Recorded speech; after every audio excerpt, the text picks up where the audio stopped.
Une entrée en lice à reculons. L'Espagne, tête à l'envers après sa révolution de palais, débute son mondial 2018 à tâtons face au Portugal du colosse Cristiano Ronaldo vendredi à Sochi, 18h GMT. Premier choc du tournoi, premier défi pour le nouveau sélectionneur Fernando Hierro.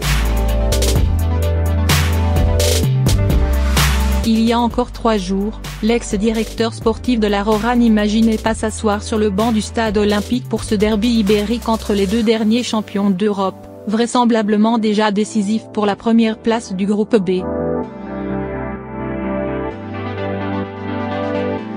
Mais le retentissant limogeage de Julen Lopetegui, coupable d'avoir négocié son départ pour le Real Madrid dans le dos de la fédération, a tout chamboulé.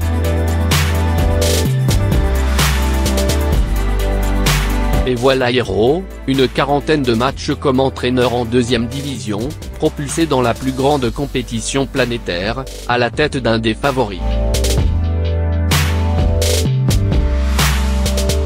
C'est un beau défi, passionnant.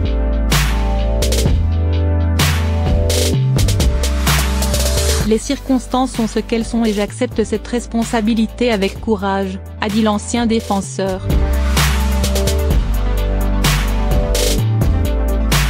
Avec 2 jours d'expérience, il est de loin le technicien le plus novice parmi les 32 sélectionneurs en lice.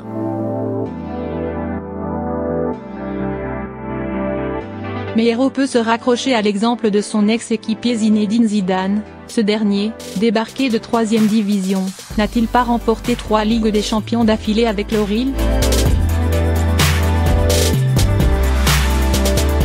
Le Zidane de la sélection moins.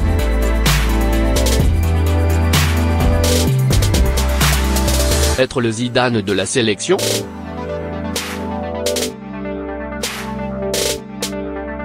Je signerai pour ça, vraiment, j'espère de tout cœur, a souri Hierro, directeur sportif de la Roja à l'époque de son apogée, le titre mondial conquis en 2010.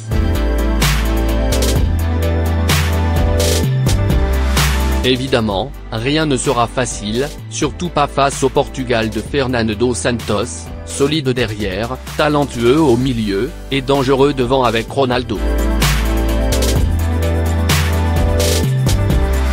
L'attaquant vedette du Real n'a jamais marqué en 4 matchs face à son pays d'accueil, perdant 1-0 en 8e du mondial 2010, puis au tir au but en demi-finale de l'Euro 2012. À 33 ans, Ronaldo espère enfin briller au mondial après 3 phases finales mitigées. À condition de mettre de côté ses états d'âme, après avoir laissé planer le doute sur son avenir au Real.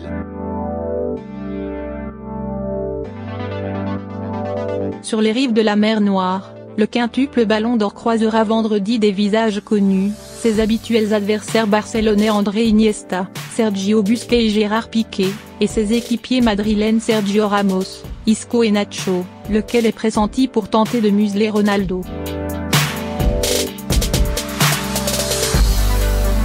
Reste à savoir quel sera l'état mental de la Roja après une semaine aussi éprouvante et le limogeage de Lopetegui, qui était très apprécié dans le vestiaire. Le psychodrame sera-t-il digéré en seulement 48 heures? Pataquès moins.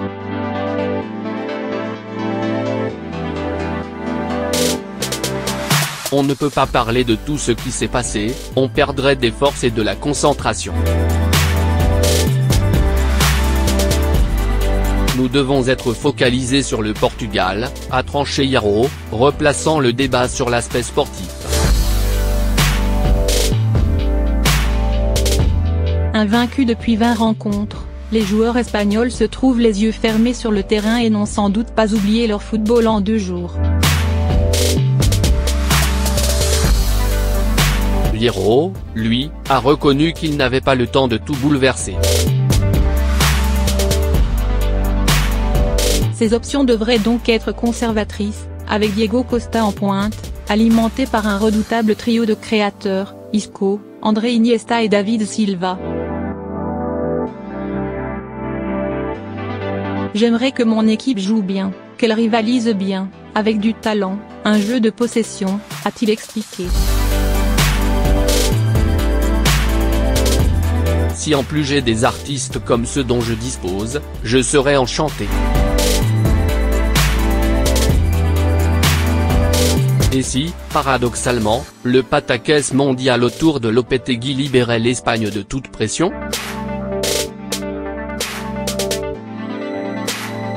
Nommé au pied levé, Hierro ne peut que dépasser les attentes très limitées placées en lui. Et les joueurs, vieux briscards des compétitions internationales, pourraient prendre leur destin en main, à la manière de la France finaliste du Mondial 2006.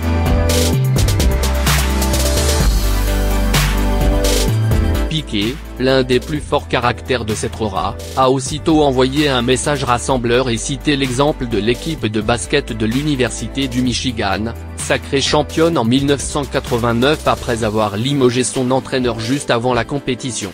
Tous unis, plus que jamais, a écrit le Barcelonais sur Twitter.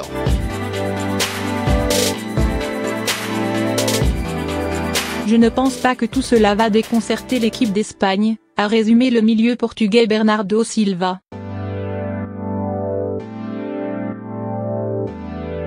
La plupart d'entre eux ont déjà disputé un mondial ou un championnat d'Europe, ils sont prêts à affronter n'importe quelle situation.